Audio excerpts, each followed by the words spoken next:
You didn't pick up this book by accident. Something inside you is restless, maybe frustrated, maybe quietly burning. Maybe you've looked at leaders in boardrooms and thought, why not me? This book was written for that voice.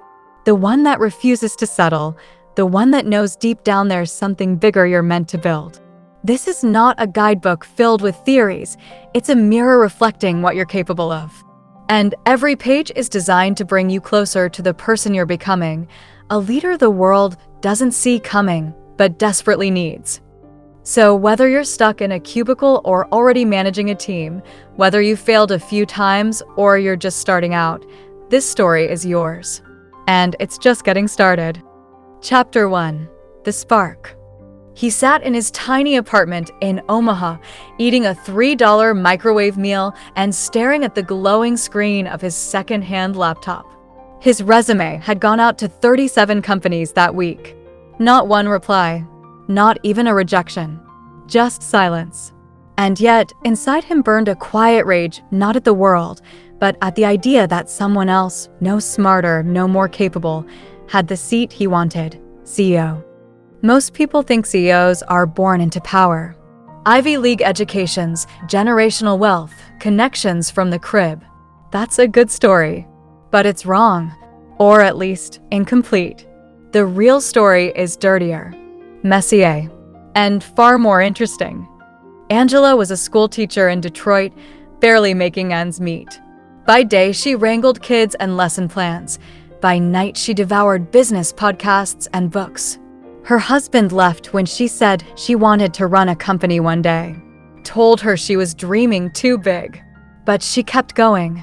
And 10 years later, she wasn't standing at a whiteboard. She was signing the paychecks of 100 employees.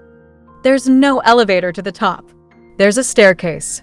And it's dark, narrow, and every step tests your patience and belief. Getting to the CEO seat isn't just about strategy. It's about endurance. People think they need the perfect business plan. They don't. They need the guts to start with a bad one and keep rewriting it in motion. Chapter 2. The Pivot Point. Jason learned that the hard way. He founded a small logistics startup in Phoenix with 2 friends. First year, they made $6,000. Second year, they lost money. By year 3, both partners quit. He was alone, in debt, and sleeping in the back of his rented office. Most would have walked away. He knocked on every warehouse door in Arizona until he found a client. Then 2. Then a dozen. By year 7, he sold the company for $24 million and took the CEO role in the merged venture. The truth is, CEOs aren't appointed, they emerge. In chaos. In rejection. In sleepless nights and no applause. They rise because they're too stubborn to quit and too curious to stop learning. And here's the part no one tells you. Being CEO isn't about having all the answers. It's about asking better questions. It's about surrounding yourself with people smarter than you and having the humility to listen. Maya figured that out when her small digital marketing agency in Austin started failing. Instead of blaming her team, she fired herself as head of strategy and brought in a 24-year-old genius fresh out of Stanford. She focused on vision, culture, and operations. Within 18 months, they tripled revenue. The climb to the top is rarely straight. It zigs through layoffs, bad bosses, flopped projects, and uncertain markets. Real CEOs don't climb a ladder, they survive a maze. Chapter 3. The Skill Nobody Teaches. Marcus was brilliant.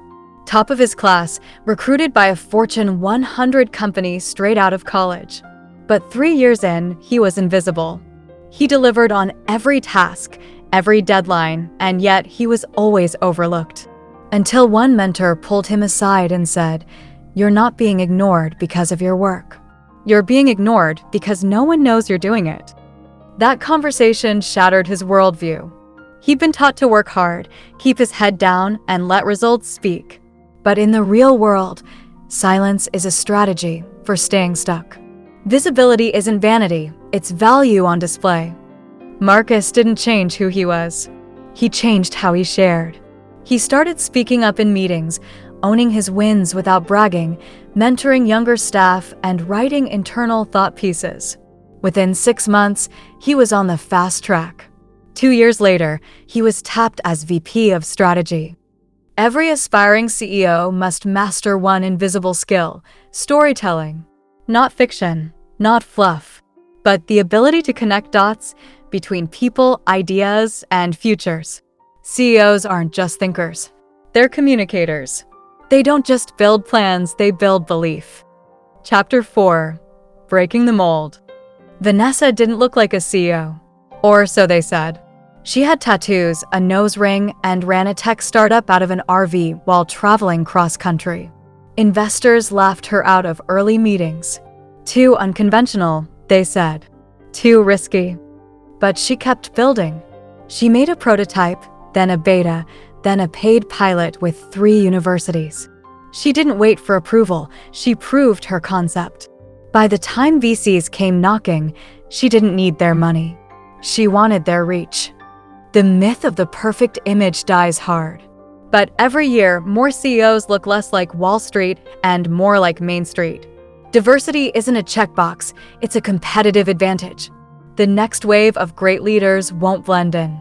They'll stand out. You don't have to change yourself to lead. You have to become more of who you really are. Chapter 5. The First Hire.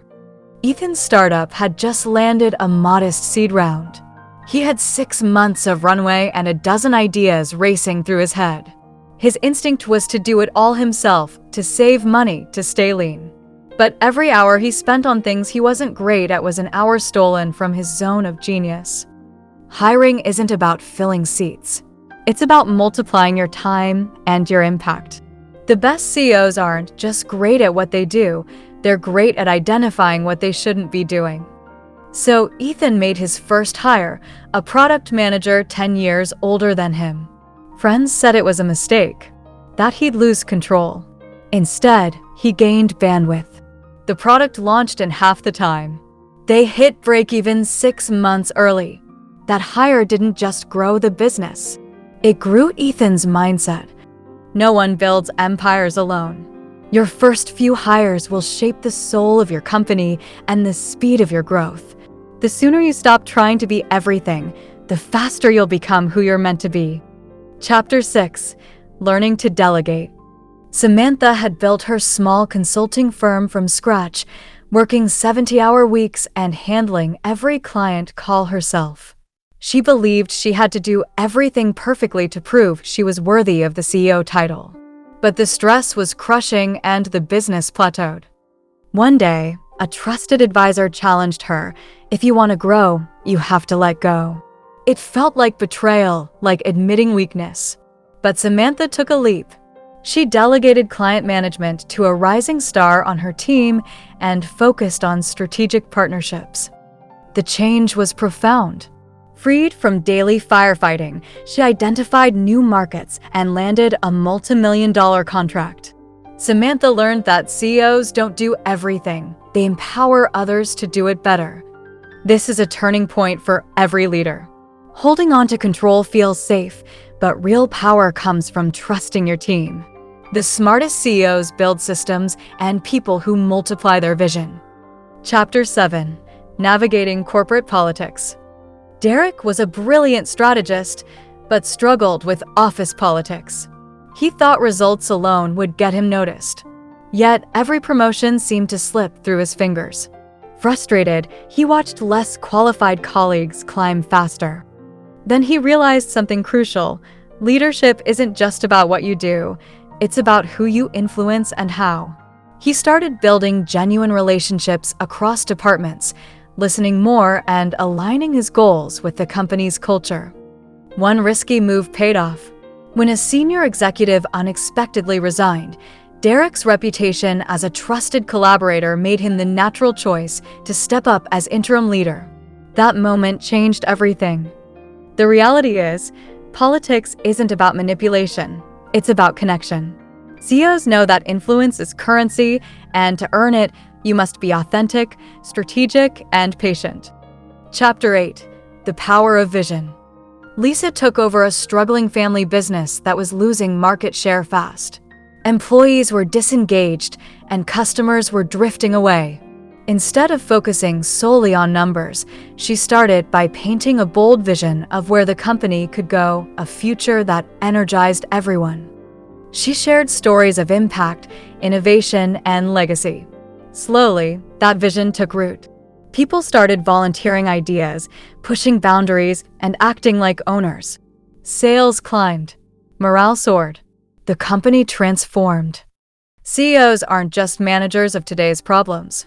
They're architects of tomorrow's possibilities. Vision creates meaning that rallies teams through chaos, setbacks, and uncertainty.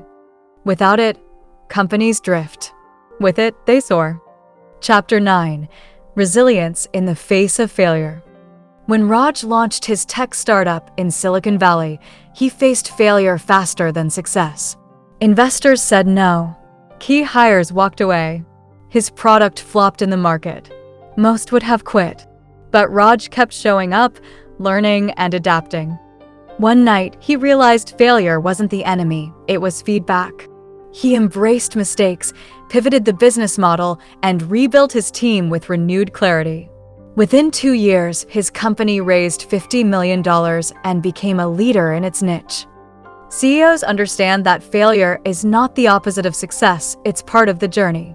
Resilience means seeing setbacks as stepping stones, not tombstones. The difference between those who give up and those who rise is how they respond when everything falls apart. Chapter 10. Building a winning culture. Claire inherited a toxic workplace where fear and blame were the norm. Productivity was plummeting and turnover was high. She knew the numbers wouldn't improve until the culture changed. Claire began by listening deeply to her employees, encouraging openness and accountability. She celebrated small wins and rewarded collaboration. Slowly, trust replaced suspicion and enthusiasm returned. Within 18 months, the company saw record profits and employee satisfaction hit an all-time high. CEOs don't just build companies, they build cultures that shape every decision, every action, and every success. A winning culture isn't created by decree. It's nurtured through consistent values, clear expectations, and authentic leadership. Chapter 11. The Art of Strategic Networking. Tom wasn't the loudest voice in the room, but he understood the subtle power of relationships. Early in his career, he spent more time building genuine connections than chasing titles. One connection led to a mentor who opened doors to opportunities Tom never imagined. Another introduced him to investors willing to back his ideas. When a competitor tried to edge him out, it was his network that gave him leverage. Strategic networking isn't about collecting business cards or LinkedIn contacts. It's about cultivating trust, offering value, and building alliances that propel your vision forward. CEOs don't go it alone. Their networks become their extended teams, advisors, and sounding boards. Chapter 12. Mastering Decision-Making Under Pressure. Eva faced a crisis when a major client threatened to pull their contract, risking millions in revenue. The board demanded quick action, and the pressure was suffocating. She had to make a decision with incomplete information, balancing risks and rewards.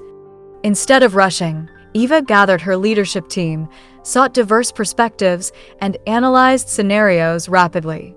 She made a bold move to customize the service offering and personally reached out to key stakeholders. The contract was saved, and the company gained a reputation for agility and customer focus. CEOs live in ambiguity. Mastering decision-making under pressure means staying calm, trusting your intuition, and leveraging your team's expertise. It's not about perfection, but about progress in the face of uncertainty. Chapter 13. Balancing Ambition and Integrity. David had climbed the ranks quickly, but faced a moral crossroads when pressured to cut corners to meet quarterly targets. The easy path promised bonuses and praise, but at the cost of his values. He chose to push back, advocating transparency and long-term sustainability. The decision risked his position, but earned respect from colleagues and customers alike. Years later, David's integrity became the foundation of a thriving company culture and enduring success. The path to CEO isn't just about ambition, it's about holding fast to who you are, even when the stakes are highest. True leaders know that integrity isn't a hurdle, it's the bridge to lasting impact. Chapter 14: The Importance of Continuous Learning. Sophia never stopped reading, listening, and asking questions. Even after becoming CEO of a fast-growing startup in Seattle, she dedicated at least an hour daily to learning, from industry trends to leadership books to conversations with peers. When a disruptive technology emerged, Sophia's knowledge allowed her to pivot quickly, keeping her company ahead of competitors. CEOs aren't born knowing everything. Their edge comes from relentless curiosity and humility. The moment you think you know it all is the moment you start falling behind. Chapter 15: Embracing Technology and Innovation. Mark took over a traditional manufacturing firm that was losing ground to competitors embracing automation and AI. His first instinct was to resist change, worried about costs and upheaval. But then he shifted perspective. Instead of fearing technology, he saw it as a tool to empower employees and open new markets. He invested in training, hired tech-savvy leaders, and launched pilot projects. Within 3 years, the company doubled revenue and improved efficiency by 40%. CEOs lead transformation. They don't cling to the past, they shape the future by embracing innovation. Your willingness to adapt and experiment can be the difference between survival and success. Chapter 16: The CEO's Role in Crisis Management. When a sudden supply chain disruption threatened the holiday season for a major retailer, CEO Nina didn't panic. She immediately assembled her crisis team, communicated transparently with stakeholders, and mobilized contingency plans. Her calm leadership kept employees focused and customers loyal. Though profits dipped temporarily, the company's reputation strengthened. CEOs are tested most during crises. The ability to lead decisively, communicate clearly, and inspire confidence separates true leaders from the rest. Crisis management isn't just damage control, it's an opportunity to demonstrate character and build trust. Chapter 17: Cultivating Emotional Intelligence. James was brilliant on paper, but struggled to connect with his team. Meetings were tense, and turnover was high. After a candid 360-degree feedback session, he realized his blind spots in empathy and communication. Determined to improve, James started practicing active listening, recognizing emotions in others, and managing his own reactions. Gradually, the atmosphere shifted. Teams became more collaborative, motivated, and loyal. CEOs don't just command, they connect. Emotional intelligence is the invisible force that inspires trust, drives engagement, and shapes company culture.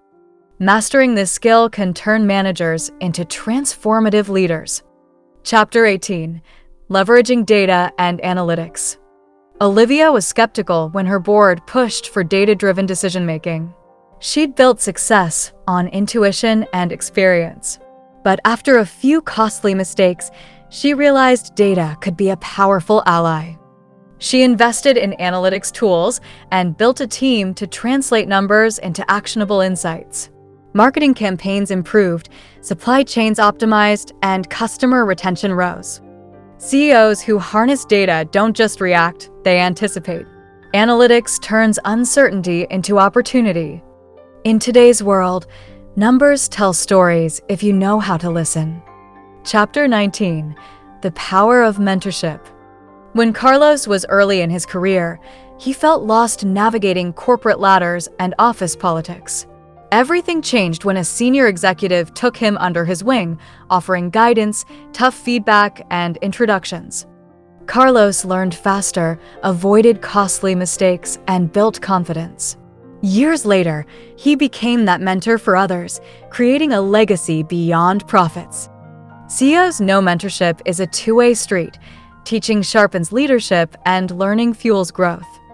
Finding and becoming mentors is a critical part of the journey to the top. Chapter 20: Crafting Your Legacy. Rebecca had reached the pinnacle of her career, but she wasn't focused on titles or bonuses anymore.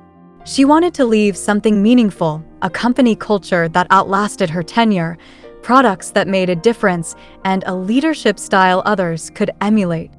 She started initiatives supporting diversity, sustainability, and community engagement. Her story became one of impact, not just success.